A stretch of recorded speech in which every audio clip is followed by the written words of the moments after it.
Okay, so in this video, we are going to do another markup. So we're looking at the pair Euro and ZD. So just looking at the weekly time frame, this is what we see. We see that price had a huge push down. Now we're correcting to the upside. We can see that we're in a bullish trend on the daily, now coming to some rejection up here on the left around 182.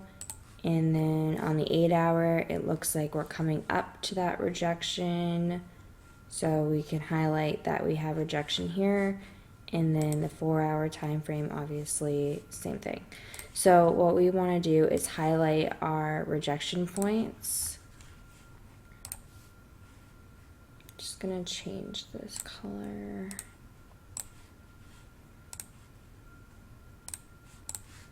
Okay, so we're highlighting our rejection point. So we have a major resistance level here on the higher time frame.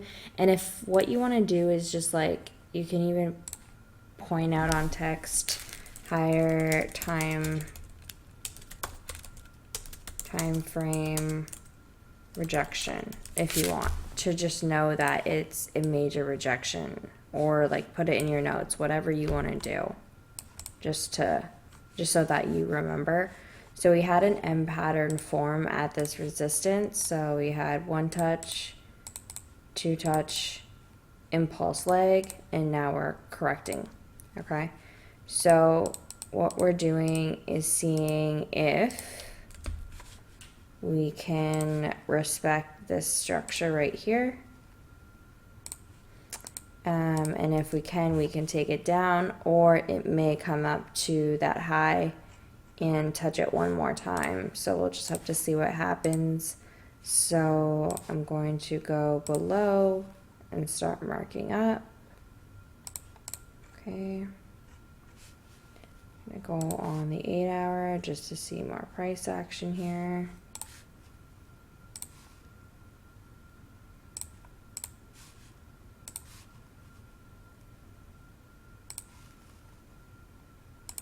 Okay, so that's all we need for now until price reaches these levels, and then we'll figure out if it ends up breaking this whole thing, then obviously we just keep looking left.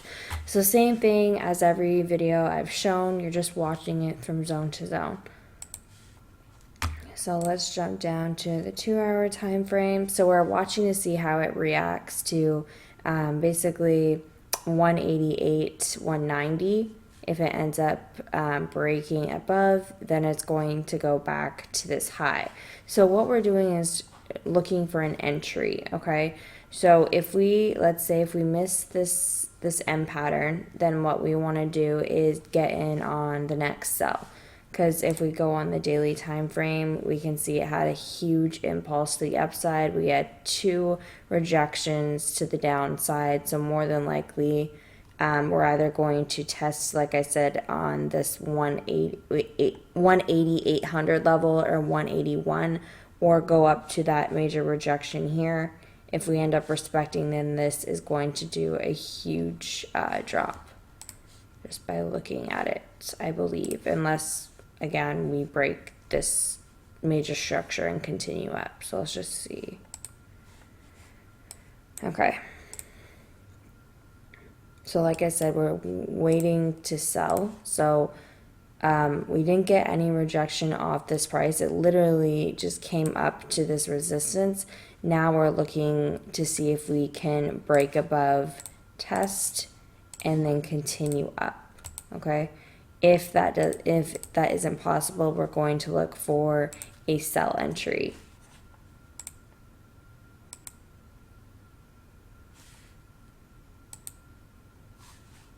Okay, so we haven't come down to that support or that resistance to retest. And it looks like it's going to come down.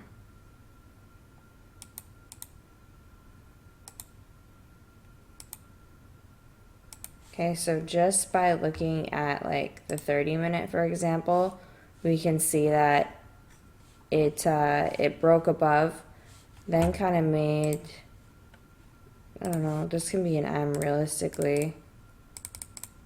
Made 2 touches, then an impulse leg to the downside, then we're getting a retrace at the 181.7 or 181.8 around that area. So just on the 30-minute, just looking at this, one touch, two touch, it's respecting. We can take an entry technically here. If you miss this top entry at 182.200, then what you can do is wait for it to come below that specific price again and then take an entry in here. Okay, so for example, say we're going to take a short here. We're going to take a short at 181.700. Going to put a stop loss just right above structure. We could really put this a little bit close, but again, I like to keep my stop loss like 30 to 40 pips above because I don't want to keep getting back in. So let's just see how this plays out. So my first target, going on the higher time frames quick, my first target would be here, which more than likely it's going to break because this is just minor structure in between structure. And then second actual target would be around 200 pips. Okay, so we're monitoring this first. If this ends up breaking, then we're going here. So let's just see.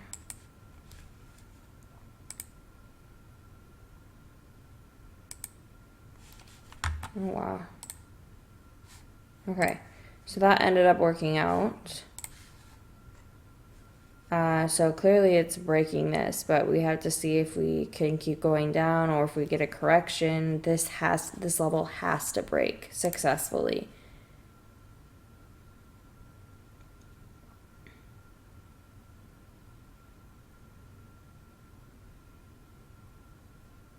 Looks like it's coming up for the correction. Tried to break above, tested one more time, trying to break above.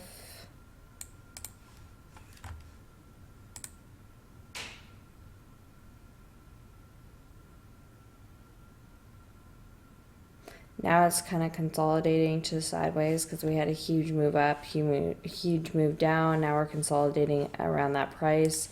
Tried to break out 1, 2, 3 times, but ended up failing to. Stayed below 181, and now it's finally reached our target. So this is an example of how you need patience and how you need to not freak out, because like I said, we had going on back on the larger time frames, we had a huge impulse to the upside. We hit that major resistance, we made a false breakout, closed below that price, so we couldn't break above 182 basically. So always look at your round numbers. It's really, really important. So then we break, come up to this price, kind of mess around for a bit just because we had 2 full moves. We consolidate and then we drop to our target.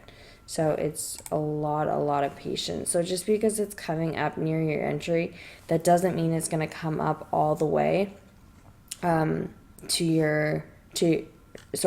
the way to your entry, right? In this case, like I said, you could have a stop loss at break even, or if you can see that the market is reversing, if by all means you want to take profit, that would be over 100 pips. So if you wanted to take profit and then get back in, this would be a little tricky because you'd enter the sell and then would come up and let's see what that stop loss is.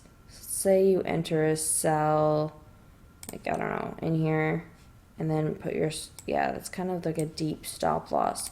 So that's what I'm saying, like, if you miss this original entry, you really gotta wait because sometimes it'll fake out, and then if you don't see it dropping, it may come back up to test, and so on and so on. So again, that's something that you need to figure out what works best for you, if taking profit is before it corrects, and then entering at the correction, or just waiting, or just holding this trade. Like, that's something that you need to figure out on your own.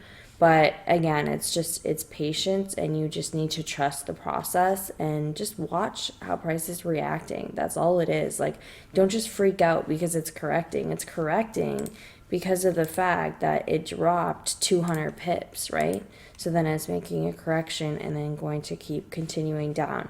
Remember, when you look at the higher time frames, we're on that major level. So we need to make a huge correction realistically.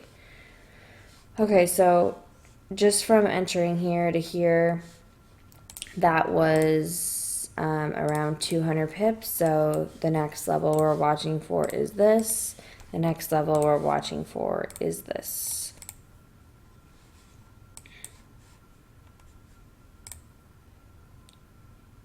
Okay, wow. So that just tanks through, and now we're watching for this level.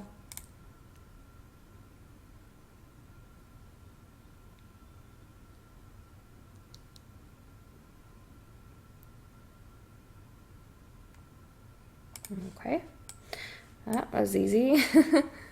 Okay, so it literally just keeps going. No retest here. Minor retest. Let's look up in the 1 hour, see how that looks. Minor retest here, but overall it literally just keeps dropping. Again, guys, like we're looking at the 8-hour time frame, we're on that major structure. Looking on the daily time frame, we're coming down to make a correction.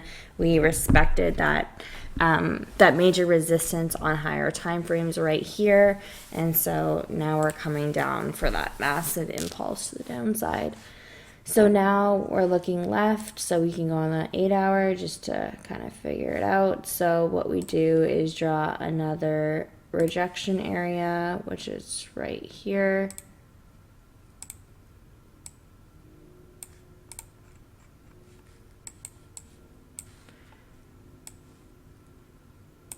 Okay, so that's around 175, 750 to basically, let's see, 175, 6-ish. So let's just see how that reacts. Coming back up to correct at that price. Dropping to our level, and it just keeps dropping. So then again, we're marking up to the left.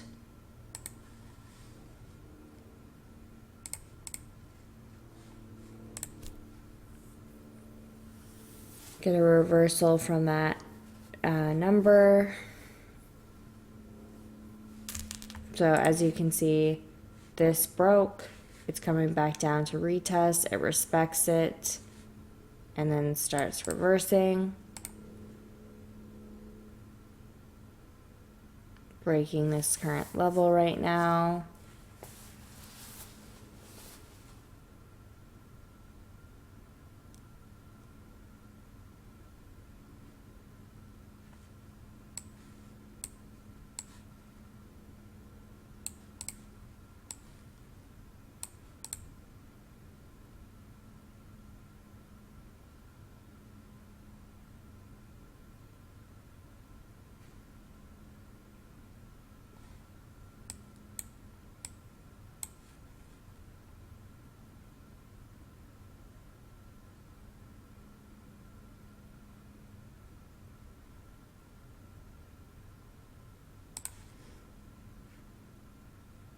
Okay, so what happened here? So broke the level, didn't have enough.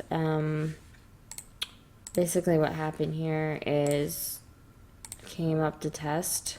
So it broke, didn't test, so tested, exhaustion, came back down to this low, made a double bottom, tried to, basically this is a fake out. So let's look on the 4-hour. So yeah, tried to break below, didn't. We had rejection here. This is like an easy buy. Then what ends up happening? So then I start to edit my zones just so I don't have to bring them all across. Like once you have new price action, you start up like doing zones for it, right? So we have a rejection level in this area. We have a rejection level here, and so on and so on. That's what I start marking up. So then we tried to break above this price, failed to do so. Okay, and then rejected, came down. Now we're testing this price. Like I said, it's just repeating itself every single time. So just, again, when you're entering, like when we entered at this price,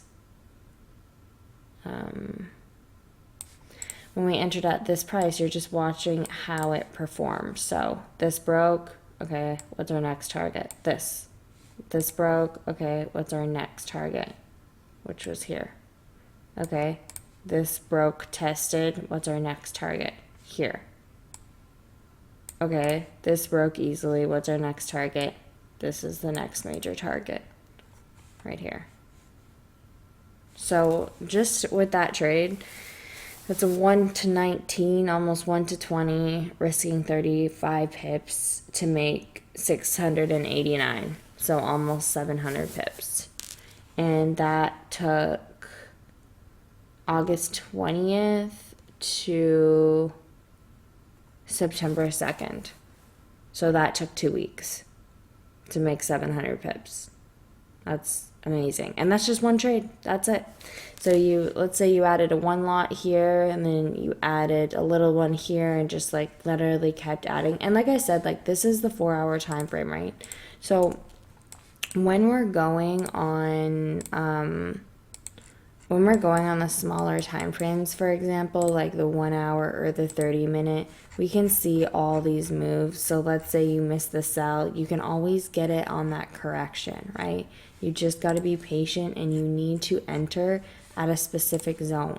You don't want to be entering in the middle, or you don't want to be entering when it's not at a zone, because that's when you mess yourself up and get in the middle of things and then you get stopped out and it's just a shit show. So again, the biggest thing to take from this is entering at a specific level and just letting it run, to be honest. It's just so easy this way, rather than, for example, like you can do this on any time frame you want. So you can do it on the 5-minute, you can do it on the 15-minute, whatever. But when you're scalping, for example, you're risking so much. So you're entering so many trades and just to get that amount of pips. Like let's say you wanted 200 pips in a day. Well, on the 15-minute time frame, there's so much noise on there and there's so much going on, right? But if you're looking at the 4-hour and waiting for it to arrive at that major resistance or at that major support, you're getting so much out of it and it's less screen time. Like you're not even looking at it, you're just entering, monitoring it, but you're not staring at the screen for hours and hours of the day. So this is what works best, I feel. So again, it's a lot of practice and a lot of experience with the charts, and you can't just cram it in a week or a month or months. Like it takes time to actually click, and you need to have different scenarios so that you know what to be prepared for. But just looking at all the videos that I've done, like it's just, this is how you do it. Like the 4-hour time frame is key. And like I said, if there's too much noise on the 4-hour, then go up to the 8-hour, right? It's all the same perspective, but this is how you catch the most amount of pips, is this way. And like I said, like if you want to swing and hold this for dear life, then look at the weekly, look at the monthly, okay? So that's where I'm ending this. So Euro NZD really respects zones. And I mean, you can go and backtest any pair. And when we get more into the videos, I'm going to start doing gold and other pairs. And then you'll see how well it respects that as well. But this is it for Euro NZD. So if you like this pair, go ahead and backtest it. But yeah, that's it for this.